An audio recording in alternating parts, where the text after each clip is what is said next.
बिस्मिल्लाहिर्रहमानिर्रहीम। इय्याका नअबुदु व इय्याका नस्तईन।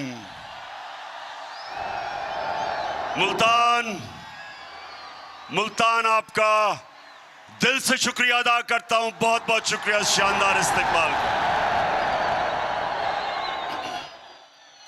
मैं खास तौर पे जिस तादाद में मेरी मुल्तान की बहनें निकली हैं, मैं खराज तहसीन पेश करता हूं उनको। मेरे पाकिस्तानियों, कभी भी दुनिया में कोई इनकलाब कामयाब नहीं होता जब तक उस कौम के नौजवान और उस कौम की ख्वातीन इनकलाब में शिरकत नहीं करती। और ये जो इनकलाब, इंशाअल्लाह ये जो इनकलाब आ रहा है, मैं हमेशा दुआ करता था अल्लाह से कि अल्लाह एक दिन मेरी कौम को जगा दे और उसको उसमें इतनी शऊर पैदा कर दे और इतना उस कौम को बेदार कर दे कि वो कभी किसी माफिया के सामने, चोर और डाकुओं के सामने या किसी सुपर पावर के सामने अपना सर झुकाएं। तो अल्लाह ने मेरी दुआ पूरी कर दी इस उम्र में। मैं अपने अल्लाह का शुक्र अदा करता हूं। मैं जब यहां आ रहा था तो बार बार मुझे पैगाम आया कि इमरान खान आपकी जान खतरे में, आगे शीशा। मैं आज अपने पाकिस्तानियों को और खास तौर पे नौजवानों को कहना चाहता हूं, मेरे नौजवानों, बड़ी गौर से आपने मेरी बात सुननी है। देखें,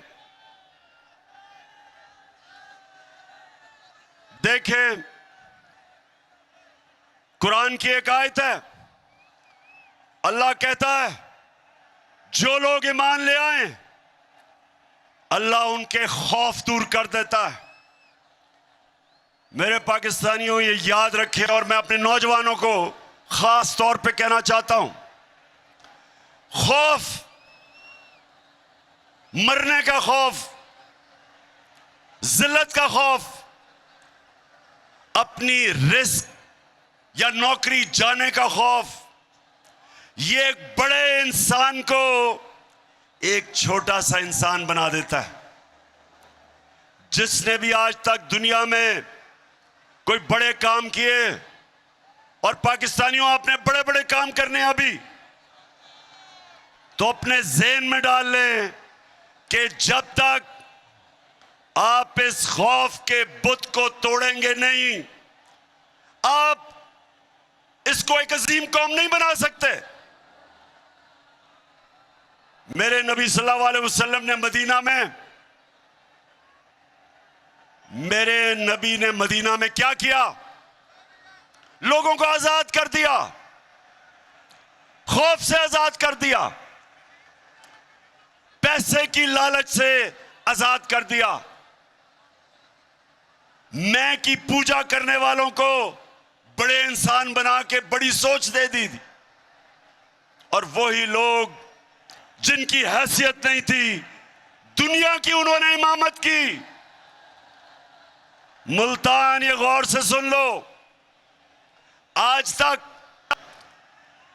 कोई बड़ा बिजनेसमैन नहीं बना जो नुकसान से डरता हो। आज का किसी फौजी ने बड़े तगमे नहीं लिए जो मौत से डरता हो। क्रिकेटर भी, जो क्रिकेटर हारने से डरता है उसे जीतना नहीं आता। जिस बैट्समैन को तेज बॉलर से गेंद लगने का खौफ होता है वो बड़ा बैट्समैन नहीं बनता। जिस दुनिया के पहले इंसान ने दुनिया के सबसे बड़े पहाड़ के ऊपर चला था, माउंट एवरेस्ट के ऊपर। जब एक एडमंड हिलरी चला था, तो उससे पहले जिन्होंने भी कोशिश की थी उस पहाड़ पे चढ़ने की, या वो मर गए थे और या वो फेल हो गए थे। तो जब पहले इंसान ने सबसे ऊंचे पहाड़ पे चढ़ा तो अपने खौफ के ऊपर काबू पाया। तो मैं आज अपनी कौम को कहना चाहता हूं कि ये जो हमें करप्ट और बुज़दिल हुक्मरानों ने खौफ दिलवाया हुआ है कि जब तक आप अमेरिका के जूते पॉलिश नहीं करेंगे आप आगे नहीं बढ़ सकते।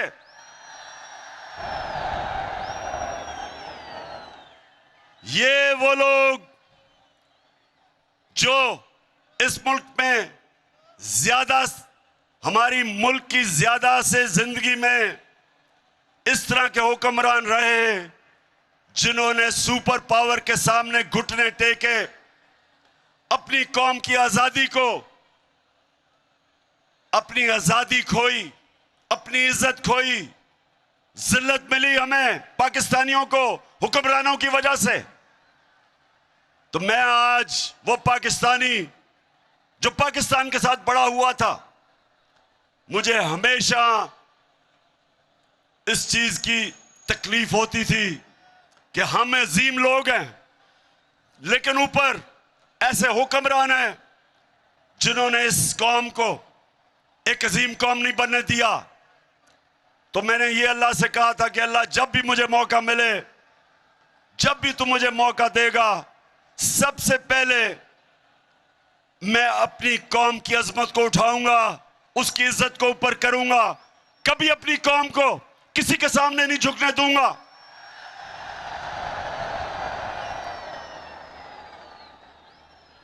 और पाकिस्तानियों, इसीलिए यह साजिश की गई। साजिश की किसने? 30 साल से जो इस मुल्क को लूट रहे थे, जिनके ऊपर करप्शन के केसेस थे, जिन्होंने पूरी कोशिश की मेरे से कि मैं उनको NRO दे दूं, यानी कि जनरल मुशर्रफ की तरह उनके करप्शन केसेस खत्म कर दूं। पूरी कोशिश की। कभी लॉन्ग मार्च, हर किस्म की ब्लैकमेल, असेंबली में बुरा भला, मीडिया के ऊपर बुरा भला, जातियात, घटिया किस्म की जबान, हर बार कि जी कल गया तो परसों गया। सिर्फ एक मकसद था इनका कि मैं इनके करप्शन के केसेस माफ कर दूं। याद रखें, जब ये दोनों 11 साल इन्होंने बारियां ली थी दोनों पार्टियों ने, तो जनरल मुशर्रफ ने जो इन्होंने करप्शन की थी अपने पहले 11 सालों में, उसने इनके सारे केस माफ कर दिए, NRO दिया। दोनों बाहर भागे हुए थे, वापस आए, और फिर 10 साल दोनों ने इस मुल्क को लूटा। हमारा मुल्क का कर्जा 4 गुना ज्यादा बढ़ा, 6,000 अरब से हमारा टोटल कर्जा 30,000 अरब पे पहुंचा। और फिर जो करप्शन के केसेस इनके दौर में बने थे, इन्होंने मेरे ऊपर पूरी मुझे ब्लैकमेल करने की कोशिश की कि मैं इनके करप्शन केस माफ करूं।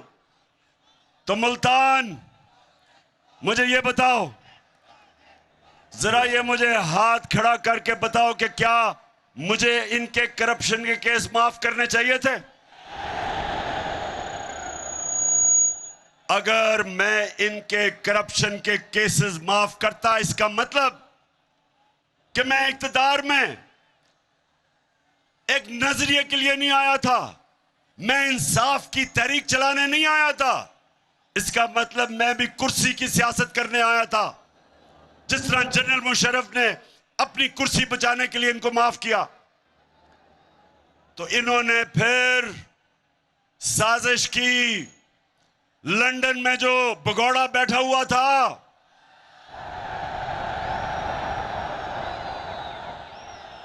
वैसे नून लीग वालों मुझे एक जवाब दे दो। कभी नून लीग वालों अगर सुन रहे हो मुझे इसका जवाब दो। मुझे अभी तक समझ नहीं आ रही कि कभी भी कोई इंसानी माशरा कभी गीदड़ को भी लीडर मानता है? तो नून लीग वालों अगर सुन रहे हो तो खुदा के वास्ते मुझे जवाब दो, कभी गीदड़ लीडर बन सकता है? पहले मुशर्रफ का दौर, मुशर्रफ ने जब इसको जेल में डाला तो आसिफ जरदारी ने कहा कि अटक जेल में। अब ये आसिफ जरदारी इत्तेहादी है, इसकी स्टेटमेंट थी कि अटक में जो जेल में नवाज शरीफ था वहां टिश्यू पेपर खत्म हो गया इसके आंसुओं से, रो रो के मिन्नतें करी कि मुझे बाहर भेज दो। और मुशर्रफ ने इतना जुल्म किया, इसके करप्शन केसेस रोक के इसको बाहर भेज दिया। बाहर जाके झूठ बोला कि कोई मुआहदा करके नहीं आया। वो फिर मुआहदा सामने आ गया 8 साल के बाद। शर्म भी नहीं आई, शर्म भी नहीं आई झूठ बोल के। इस बारी फिर झूठ बोल के, ड्रामा करके, मैं जी बहुत बीमार हूं, हमें बताया गया कि ये तो शायद जहाज पे भी ना बैठ सके, इतना बीमार है।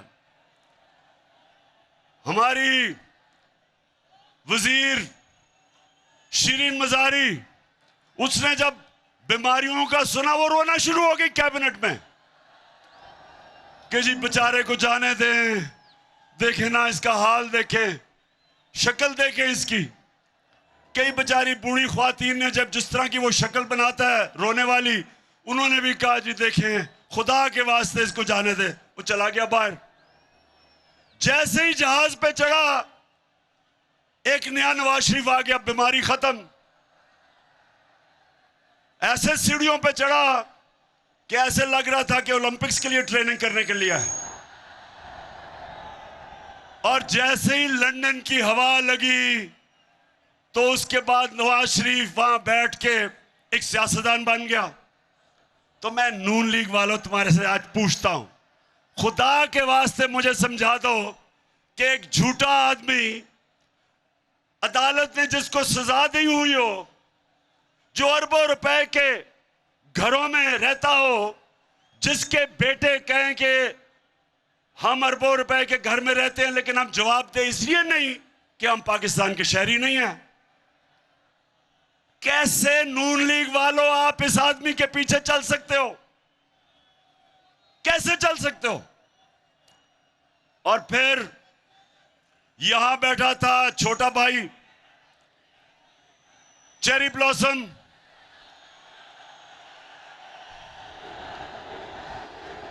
तो छोटा भाई लाहौर हाई कोर्ट में गया और कहता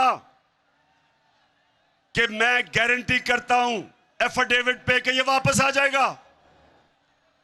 शहबाज शरीफ तुम्हें तो उसी के ऊपर सजा देनी चाहिए। अदालत में आपने झूठा एफिडेविट दिया। फिर ये यहां बैठा, उसने उधर से साजिश की, साथ मिल गया आसिफ जरदारी, ऊपर से जो आप सब जानते हैं कौन मिला इनके साथ, और कौन?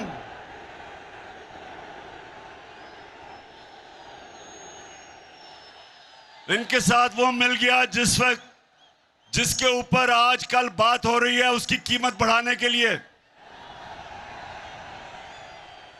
ये कभी भी नहीं हुआ, ये जरा सुने, ये कभी भी नहीं हुआ कि ये इतनी डरपोक हुकूमत है, डर रहे हैं कि फजल रहमान की कीमत बढ़ाई जाए और पेट्रोल की। इतने डरे हुए हैं कि कहते हैं नेशनल सिक्योरिटी काउंसिल की मीटिंग बुलाओ ताकि वो फौज पे पड़े कीमत बढ़ाने पे। ये हाल है आज। तो इन सारों ने मिलकर साजिश की, साथ इनके मिल गए अमेरिका, और अमेरिका के अंदर उनका यहां जो एम्बेसी है वो हमारे लोगों से मिलने शुरू कर दिए जो सबसे पहले लौटे हुए थे, वहां से साजिश शुरू हुई। वैसे मुल्तान, मुझे ये बताओ, आप जरा आज मुझे ये बताओ कि जनूबी पंजाब से इतने ज्यादा लोटे कैसे निकले हैं?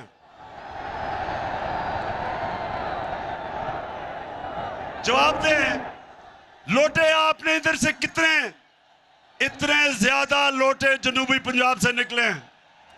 और आज हम अल्लाह का शुक्र अदा करते हैं कि सबको डिस्क्वालीफाई हो गए। इन सब ने मिलकर साजिश की। 8 मार्च को एक अमेरिकी under secretary of state, Donald लू उसका नाम था, पाकिस्तानी एम्बेसडर को बुलाता है और उसको कहता है कि अगर तुमने इमरान खान को अदम एतमाद में ना शिकस्त दी तो पाकिस्तान के ऊपर मुश्किल वक्त आ जाएगा। धमकी दी और कहता कि अगर इमरान खान को आपने हटा दिया तो आपको माफ कर दिया जाएगा।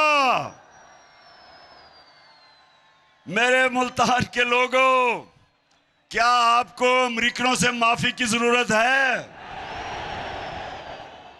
इस कौम को इसलिए किसी से माफी की जरूरत नहीं कि खुददार कौम है, लेकिन जो इस मुल्क में हमारी बदकिस्मती से अशरफिया है वो डर गए और उन्होंने पूरी शिरकत की। इस मुल्क की एलीट ने एक 22 करोड़ के मुंतखब किए हुए प्राइम मिनिस्टर को इन्होंने सब ने मिलकर साजिश से हटाया और इन सब ने यह समझा कि अब तहरीक इंसाफ और इमरान खान की कब्र खुद गई है और अब इस पार्टी को अल्लाह हाफिज कह दो। लेकिन कुरान में अल्लाह कहता है कि एक प्लान इंसान बनाता है और दूसरा प्लान अल्लाह बनाता है और कामयाब सिर्फ एक होता है। मेरे अल्लाह का प्लान ही कुछ और था। उसने बजाय तहरीक इंसाफ को इन्होंने जो दफन करने की कोशिश की, उसने सारी मेरी पाकिस्तानी कौम को जगा दिया, कौम को बेदार कर दिया। और वो पाकिस्तानियों, आप जो शिरकत कर रहे हैं, ये आज याद रख लें कि ये पाकिस्तान की तारीख का सबसे बड़ा इनकलाब आ रहा है। अब ये जो माफियाज बैठे हुए ऊपर 30 साल से इस मुल्क को लूट रहे थे, 30 साल से जो कब्जा करके बैठे हुए हैं, अब इनकी कब्रें खुद रही हैं।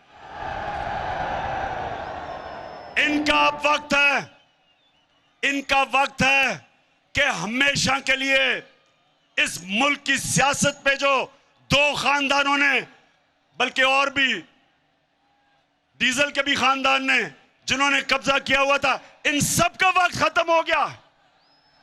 ये कौम आज जाग चुकी है, कौम जाग गई है और इंशाअल्लाह इस्लामाबाद में ये जो अवाम का समुंदर आने वाला है। मुल्तान, आप तैयार हो इस्लामाबाद के लिए? तो मुल्तान सुने जरा हुआ क्या फिर, क्योंकि आज मेरा आखिरी जलसा है इस्लामाबाद मार्च से पहले, इसलिए मैं जरा थोड़ा आपको समझाऊं ताकि मेरी सारी कौम को समझ आए कि हुआ क्या। प्लान इन्होंने कुछ और बनाया था, अल्लाह ने कुछ और कर दिया। प्लान इन सब का था कि सारे मिलके, जो पहले से ही शहबाज शरीफ कह रहा था नेशनल गवर्नमेंट बनेगी, इन्होंने प्लान ये बनाया था कि सब मिलके 1.5 साल मिलके हुकूमत करेंगे। इलेक्शन कमीशन को, पहले ही इलेक्शन कमीशन इनके साथ है, उसको बिल्कुल अंपायरों को अपने साथ मिला के सरकारी जितने भी नौकर हैं, पब्लिक ऑफिसर्स, वो अपने रख के और हर किस्म की धांधली करके इनका ख्याल था अगली इलेक्शन ये जीत जाएंगे। लेकिन अब मुल्तान, अब क्या होगा? अब ये हो गया है कि सारी कौम को जो इन्होंने बताया था कि जी ये तो बड़े तजर्बाकार हैं, ये हमारी मायशत को उठा देंगे, तो मुल्तान जब से ये आए हैं 6 हफ्ते हो गए हैं, कहते हैं जी शहबाज शरीफ सुबह 7 बजे जाग जाता है। शहबाज शरीफ मेरा जो माली है वो 6 बजे जाग जाता है सुबह। 7 बजे जागने से क्या फर्क पड़ता है? डॉलर 200 रुपए पे पहुंच गया, स्टॉक मार्केट गिर गई है, हर चीज महंगी। और जब से हमजा शरीफ पहुंचा है तो मुर्गियां भी तो दुगनी कीमत हो गई है मुर्गियों की। सो इन्होंने अब पता चला है कि तजर्बा किस चीज का है। इनका सारा तजर्बा करप्शन का है। ये जब आते हैं अपना पैसा बनना शुरू हो जाता है, मुल्क मकरूज हो जाता है। अब ये जो आप सामने आए हैं, मैं अब इनसे सवाल पूछता हूं कि बड़ा जोर लगाया था और साजिश करके पिछले 1 साल से लगे हुए थे साजिश करनी। अब जब आपको हुकूमत मिली है तो जरा आप मुझे बताएं कि आपसे क्यों नहीं संभल रही, क्यों नहीं मुल्क संभल रहा? कभी वो लंदन भागते हैं, उधर वो बैठा हुआ है एक सजा याफ्ता, वो मुल्क के फैसले कर रहा है। कभी कहते हैं जी नेशनल सिक्योरिटी काउंसिल वो चीजें महंगी करे, कभी IMF के पास जा रहे हैं।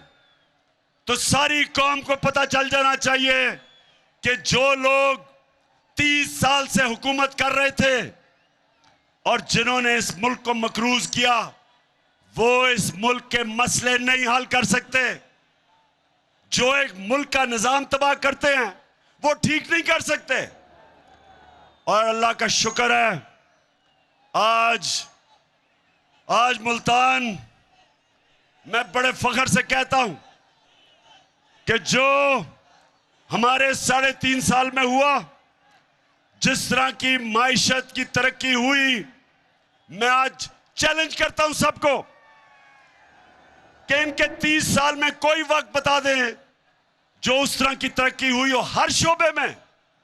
आज किसानों के पास जो उनकी फसलों का उनको पैसा मिला है, पाकिस्तान की तारीख में कभी किसानों को इस तरह उनकी पैदावार की कीमत नहीं मिली जो आज मिली है। 60% पाकिस्तान देहात में जिस तरह की खुशहाली देहात में आई, मैं चैलेंज करता हूं, बताएं कभी कि इस तरह की खुशहाली आई हो। दूसरी चीज इंडस्ट्री, मुल्क तो तब आगे बढ़ता है जब उसकी इंडस्ट्री तरक्की करती है। अयूब खान के दौर के बाद मैं ये भी फख्र से कहता हूं कि हमारा पिछले 2 साल पाकिस्तान की इंडस्ट्री के लिए बेहतरीन साल थे। सबसे ज्यादा ग्रोथ रेट हमारे दौर में हुई। मुशर्रफ के दौर में जब थोड़ा सा हुआ था तो डॉलर आ रहे थे क्योंकि हम उनकी अमेरिकनों की जंग लड़ रहे थे। ये हमने मुश्किल वक्त में कोरोना के दौर में अपनी इंडस्ट्री को उठाया। रिकॉर्ड एक्सपोर्ट्स है पाकिस्तान की, रिकॉर्ड रिमिटेंसेस हैं, यानी कि रिकॉर्ड डॉलर आए हमारे दौर में। हमने सबसे ज्यादा टैक्स इकट्ठा किया। हमारी जो IT इंफॉर्मेशन टेक्नोलॉजी जो मुल्क का फ्यूचर है, सबसे ज्यादा काम हमारे वक्त हुआ। 75% IT की एक्सपोर्ट्स बढ़ी। हम सारे बर्रे सगीर में हमारी पॉलिसीज की वजह से सबसे ज्यादा आज रोजगार पाकिस्तान में है बनस्बत बर्रे सगीर के। तो मैं इनसे पूछता हूं कि आपने इतना जोर लगा के साजिश करके जो गवर्नमेंट गिराई, तो आप बताएं, शुक्र है अल्लाह का कि मुवाजना हो रहा है हमारे दौर और इनके दौर का। और अगर मुझे अपने मुल्क की फिक्र ना हो मुल्तान, अगर मुझे अपने मुल्क की आज फिक्र ना हो तो मैं तो चाहूंगा ये और चले, चंद महीने इनको और चलने दो, ताकि सारी कौम के सामने ये इनकी असल शक्ल नजर आए कि सिवाय करप्शन के इन्होंने आज तक किया ही कुछ नहीं है। जितनी देर चलेंगे ये जलील होंगे और जिन्होंने साजिश करके इनको लेके वो भी साथ जलील होंगे। इसलिए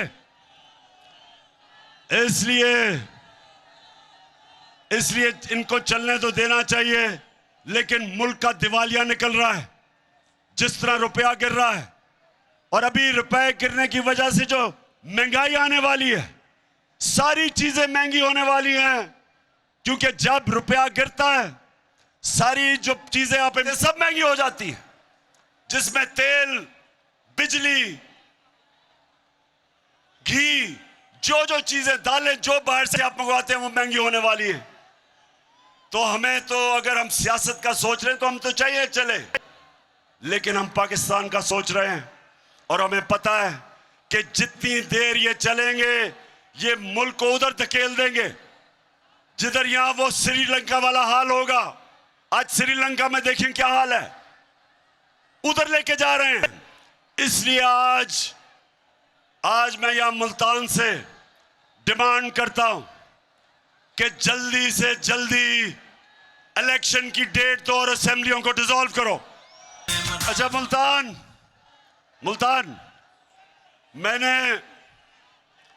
मुझे किसी सोशल मीडिया पे किसी ने मुझे तकरीर भेजी, वो मरियम कहीं तकरीर कर रही थी कल।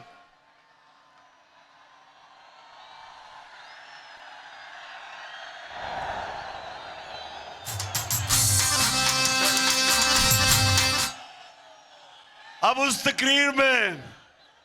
तकरीर जो मुझे भेजी सोशल मीडिया पे, उसमें उसने इतनी दफा और इस जज्बे से और इस जुनून से मेरा नाम लिया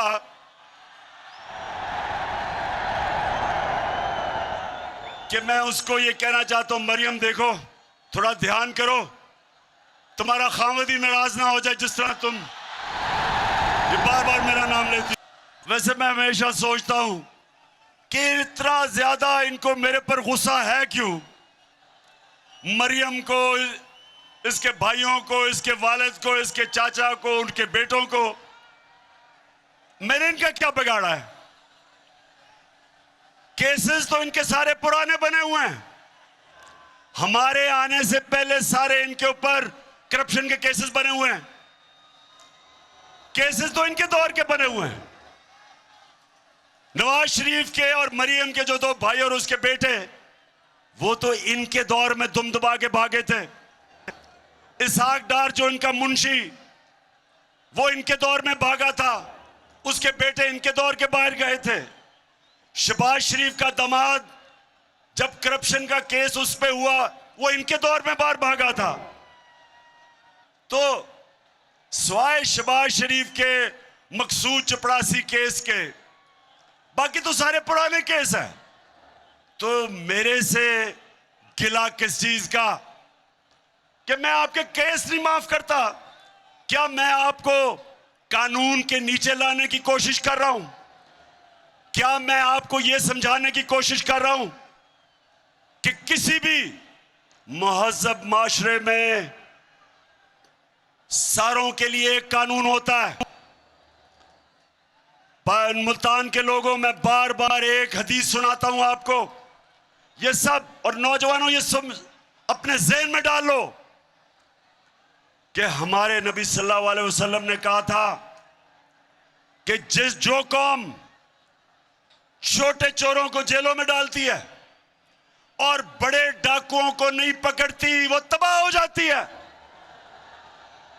दुनिया में जो कौम गरीब है, जो भी गरीब कौमें हैं दुनिया में, जिधर गुर्बत है, वहां सारों में एक चीज है, सिर्फ वहां छोटे चोर जेलों में जाते हैं। बड़े डाकुओं को उनका इंसाफ का निजाम नहीं पकड़ सकता। आज तक हमारा अलमिया ये है कि हमारे मुल्क में बड़े बड़े डाकू ईवानों में चले जाते हैं और बेचारे छोटे चोर जेल में जाते हैं। जब मैं जनरल मुशर्रफ के दौर में अपनी आजाद अदलिया के लिए जब मैं तहरीक में शामिल हुआ और मुझे जेल में डाला। 8 दिन मैंने जेल में गुजारे। यकीन करो मेरे मुल्तान के शहरियों, वहां कोई मुझे ताकतवर डाकू नहीं नजर आया, सिर्फ बेचारे छोटे छोटे चोर नजर आए। जिसको 6 महीने रहना चाहिए था जेल में, वो 6 साल जेल में रह रहा था। और जब मैं नेशनल असेंबली में जाता था तो मुझे बड़े बड़े मुजरिम नजर आते थे, वहां डाकू नजर आते थे। और यह वजह है कि एक स्विट्जरलैंड जैसा मुल्क जिसके पास कोई वसाइल नहीं है, दुनिया का अमीर तरीन मुल्क है, क्योंकि उस स्विट्जरलैंड की खासियत यह कि ताकतवर से ताकतवर डाकू, उनका इंसाफ का निजाम उनको जेलों में डालता है और तब एक माशरा ऊपर जाता है। मेरे नबी ने कहा था कि मेरी बेटी भी अगर जुर्म करेगी उसको सजा मिलेगी, कानून से ऊपर कोई नहीं। ये हमारा अलमिया है कि सोचे कि शहबाज शरीफ और इसके बेटे को सजा होनी थी। 24 अरब रुपए के FIA के केसेस, 16 अरब रुपए नौकरों के नाम पे, 16 अरब रुपया,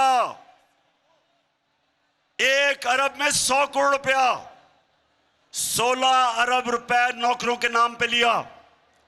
एक मकसूद चपड़ासी जिसकी 15,000 रुपया तनख्वाह, 4.25 अरब रुपया उसके अकाउंट में आता है और वो पकड़ा जाना था, उसको सजा होनी थी। जब सजा होनी थी तो तभी जिन्होंने साजिश की उन्होंने पकड़ के उसको मुल्क का वजीर आजम बना दिया और वो छोटे को पंजाब का चीफ मिनिस्टर बना दिया। अब मुझे ये बता, मुल्तान के लोगों, मुझे ये बताओ कि क्या अल्लाह की बरकत उस मुल्क पे आ सकती है जिसमें बेचारे गरीब लोग, बेरोजगारी है, महंगाई है, बच्चे भूखे हैं, वो बेचारे मोटरसाइकिल चोरी करता है, साइकिल करता है, भैंस करता है, वो तो जेल में चला जाता है। तो जो अरबों रुपया मुल्क का चोरी करता है, अरबों रुपया चोरी करता है, उसको मुल्क का प्राइम मिनिस्टर और उसके बेटे को चीफ मिनिस्टर, वो मुल्क का कोई मुस्तकबिल नहीं है। इसलिए मैं आपके पास आया हूं, इसलिए आपने इस्लामाबाद निकलना है मेरे साथ, इसलिए हमने इनको शिकस्त देनी है ताकि हम अपने मुल्क को उठाएं, इस कौम को वो मुकाम दें जो इसको मिलना चाहिए था। तो मुल्तान के लोगों, आज मेरी आखिरी जलसा है।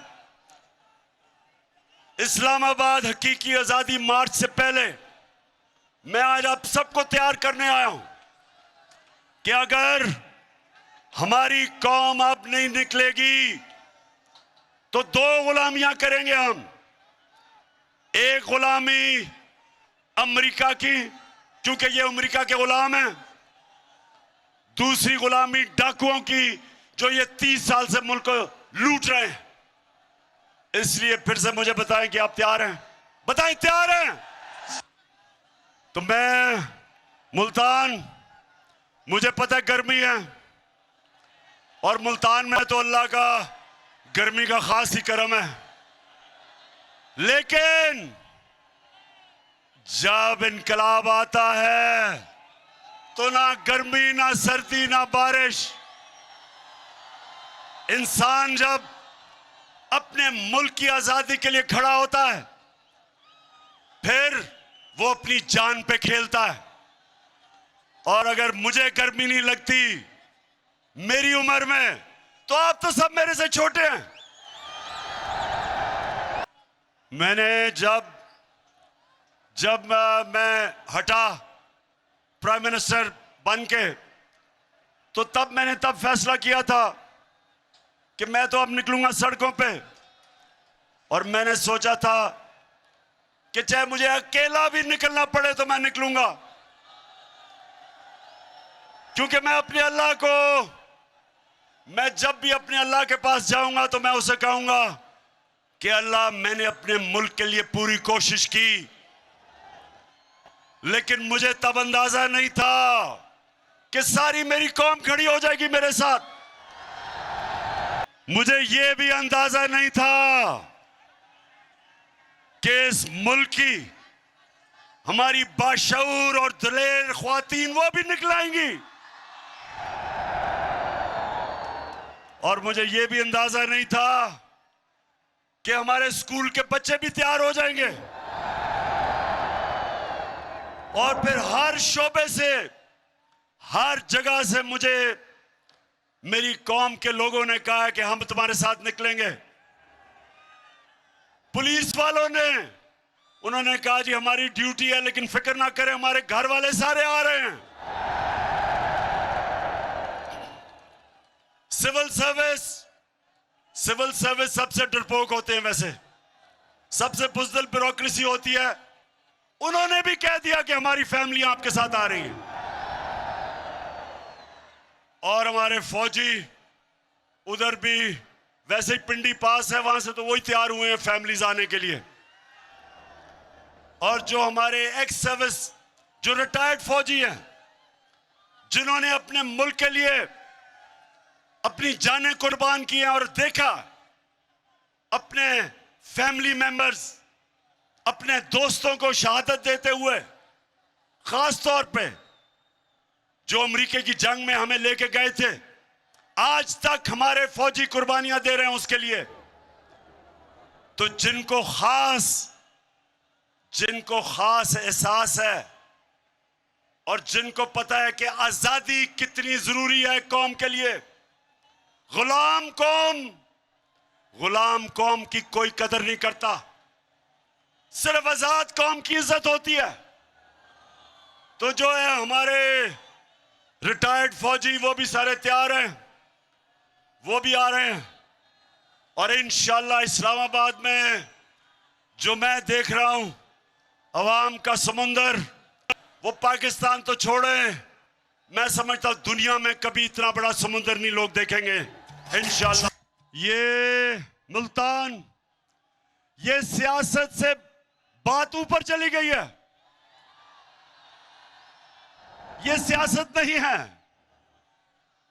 फिर से ये वो इनकलाब है जो पाकिस्तानियों को अब एक कौम बना रहा है कि कैसे एक छोटे से एक अमेरिकी अफसर, उसकी क्या जरूरत है कि 22 करोड़ पाकिस्तानियों को धमकी देता है कि अगर तुमने अपने प्राइम मिनिस्टर को ना हटाया तो तुम्हारे से हम बहुत बुरा करेंगे, और अगर हटा दिया तो तुम्हें माफ कर देंगे।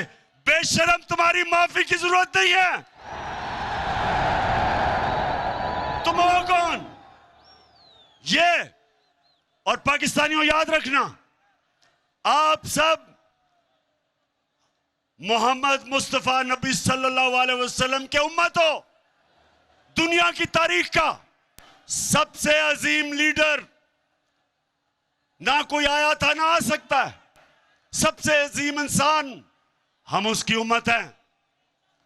हमें हमारा कलमा हमें कहता है कि कोई नहीं है खुदा सिवाय अल्लाह के, किसी के सामने हम नहीं झुकते। तुम हो कौन अमेरिकी कि हमें धमकियां दे रहे हो? हमें कहते हो कि जी रूस से तुम गंदम नहीं ले सकते, तुम रूस से तेल नहीं ले सकते, जबकि वो 30% कम पे हमें दे रहे हैं।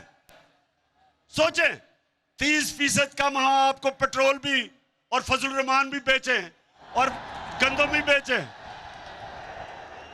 लेकिन अमेरिका सरकार कह रहा है कि इजाजत नहीं है। लेकिन हिंदुस्तान, ये सुने, हिंदुस्तान अमेरिका का स्ट्रेटेजिक एलाय है। हिंदुस्तान को उन्होंने कहा जी रूस से तेल ना खरीदो।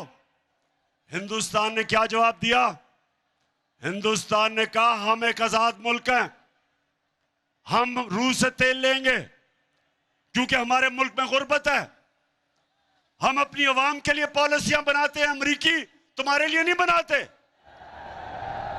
हमारे साथ हिंदुस्तान आजाद हुआ था और उनको देखें गैरतमंद फॉरेन पॉलिसी, और हमें देखें कि हमारे पास कौन आया है, चेरी ब्लॉसम बूट पॉलिश। वो तो बूट देखता पॉलिश करता है, वो अमरीकी देखता है तो उसकी कान पे टांगनी शुरू हो जाती है। ये हमारी किस्मत में बैठे हुए हैं, जुर्रत नहीं है इनकी कि पॉलिसी बनाएं अपनी आवाम के लिए। मैंने उनको वाजे कहा, मैंने कहा देखो हम दोस्ती सबसे करेंगे, हम कोई किसी से दुश्मनी नहीं चाहते, हम दोस्ती चाहते हैं, लेकिन हम गुलामी किसी की नहीं करेंगे। आपकी जंग में शिरकत करके, अमेरिका की जंग में शिरकत करके 80,000 पाकिस्तानियों की हमने कुर्बानी दी। आपने हमारा शुक्रिया भी किया, आपने यह भी कहा कि शुक्रिया पाकिस्तान, हमारी जंग में आपने अपने लोगों को कुर्बान किया। एक दफा नहीं कहा शुक्रिया हमारे। और खास तौर पे मैं आज कहना चाहता हूं, क्योंकि मैं कबायली इलाके को सबसे बेहतरीन आपसे जानता हूं, कबायली इलाका हमारा उजड़ गया, 35 लाख लोगों ने नकल मकानी की, उनके कितने लोग शहीद हुए आपको अंदाजा भी नहीं। ड्रोन अटैक्स हो रहे हैं, उधर से बीच में फंसे हुए हैं बेचारे लोग। सारा हमारा कबायली इलाके के लोग, कोई कराची भाग रहा है, कोई नकल मकानी कर रहा है। स्वात में 40 लाख लोग स्वात से निकले।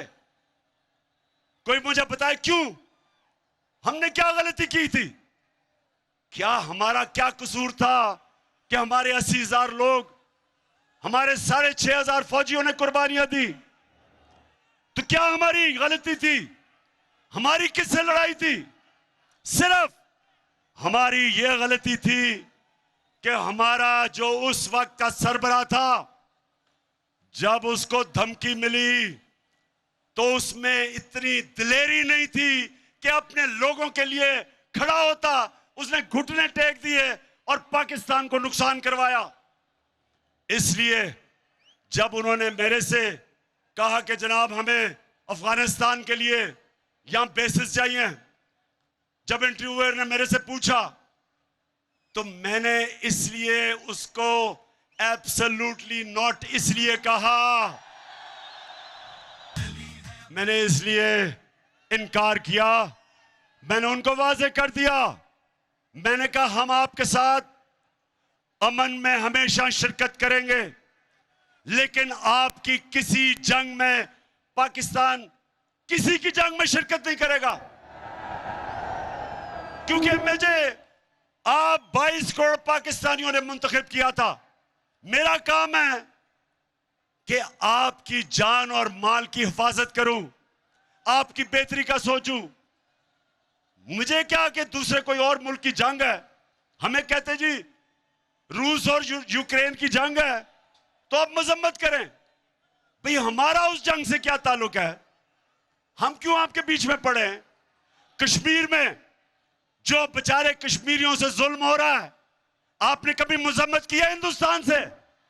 आपने कभी कहा हिंदुस्तान से कि आप कश्मीरियों पे जुल्म कर रहे हैं? क्यों नहीं आप बोलते? क्योंकि हिंदुस्तान से आपकी दोस्ती है। जो फलस्तीन में जो इस्राइल कर रहा है, जो उन बेचारे लोगों की जमीनें ले रहा है, जो बेचारी अभी एक उनकी सहाफी को दिन दिहाड़े उसे कत्ल किया, क्या कभी अमेरिका में जुर्रत है उसको इस्राइल को मजम्मत करने की? क्या यूरोप को में जुर्रत है? तो हमें क्यों कहते हो कि हम आपकी जंग में शिरकत करें? हम आपके गुलाम हैं, हम क्या हैं? हम आपके कमी हैं। इनको बुरी आदतें पड़ी हुई हैं, पाकिस्तानियों इनको बुरी आदतें कैसे पड़ी कि इनके पास, इनको किससे, एक तरफ था जरदारी और दूसरी तरफ नवाज शरीफ, उन दोनों के पैसे बाहर पड़े हैं, उनके अरबों अरबों डॉलर्स इस मुल्क से बाहर पड़े हैं, उनकी जायदादें बाहर पड़ी हैं। उनको पता है कि जिस वक्त उन्होंने इनको नाराज किया तो इनकी जायदादें वो जब्त कर देंगे। जिस तरह आज वो रूसियों की जायदादें और पैसा जब्त कर रहे हैं, डरे हुए हैं। ये पैसे की पूजा करने वाले, ये पैसे के गुलाम, उसकी वजह से ये उनके गुलाम हैं। 400 ड्रोन अटैक हुए पाकिस्तान में। पाकिस्तानियों, ये याद रखो, ये दुनिया की तारीख में इसकी कोई और मिसाल नहीं मिलती कि जंग अमेरिका के लिए लड़ रहे हैं और वो पाकिस्तान के ऊपर ड्रोन अटैक कर रहे हैं। 400 ड्रोन अटैक नवाज शरीफ और जरदारी के दौर में। एक दफा इन दोनों बेशर्मों ने एक दफा मजम्मत नहीं की, एक दफा इनमें जुर्रत नहीं थी उनको कहने के लिए कि क्या आप अपने मुल्क में दहशतगर्दों के ऊपर ड्रोन अटैक करेंगे? क्या आप किसी और यूरोपियन मुल्क में ड्रोन अटैक करेंगे? क्या इनमें यह जुर्रत थी बरतानिया से पूछने के लिए कि इस मुल्क का सबसे बड़ा दहशतगर्द अल्ताफ हुसैन लंदन में रहता है, अगर हम उसके ऊपर ड्रोन अटैक करें इजाजत देंगे? नहीं देंगे। वो कहेंगे हमारी अदालतों में आओ, साबित करो कि ये वाकई दहशतगर्द है। जब तक आप नहीं करोगे अदालतों में तो हम आपको कुछ इजाजत नहीं देंगे, हम बल्कि उसको जेल में भी नहीं डालेंगे। तो हमारे मुल्क में 400 ड्रोन अटैक, जब ऊपर से बम फटता था 4000 मील दूर बैठ के कंप्यूटर के ऊपर बटन दबता था और हमारे कबाली इलाके में लोग मर जाते थे। कभी किसी ने पूछा कि क्या वाकई नीचे दहशतगर्द थे? अपने मुल्क में तो कहते हो अदालतों में जाओ, हमारे मुल्क में खुद ही फैसला करते हो कौन दहशतगर्द है, खुद ही कत्ल कर देते हो।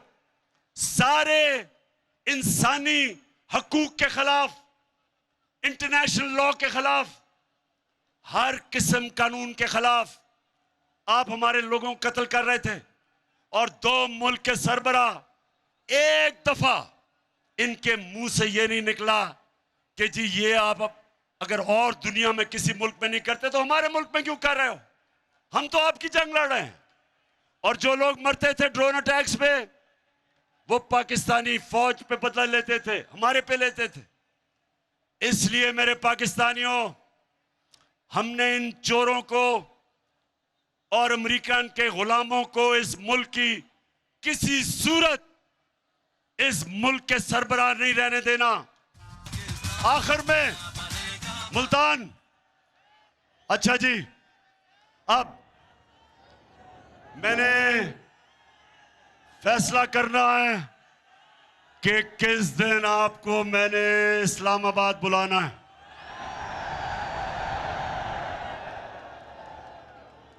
वैसे फिर से बता दें, घबराना तो नहीं है, गर्मी तो नहीं, जज्बा जुनून है। तो सुने, हमने क्योंकि आज कोई नई डेवलपमेंट हुई है, लोटों को डिस्क्वालीफाई कर दिया गया।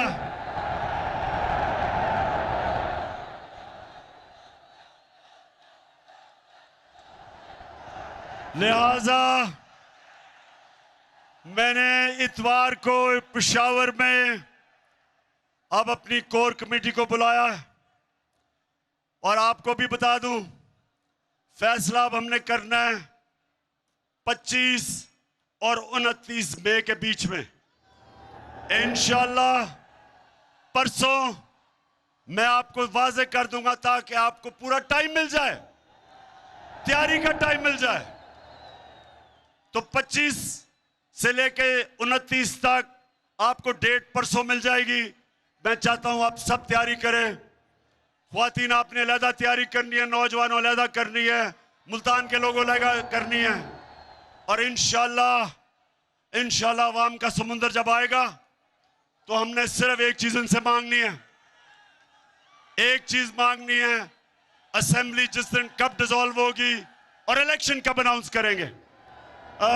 मुल्तान की मैं सारी अपने member of parliament, MPs, MNAs, सारे जितने मेरे ऑर्गेनाइजर्स, मैं आज सबको, आपको भी, मैंने आप सबको आज खराज तहसीन पेश करता हूं कि मैंने इतना बड़ा जलसा मैंने कभी मुल्तान की तारीख में नहीं देखा। मुबारक हो आपको। पाकिस्तान जिंदाबाद।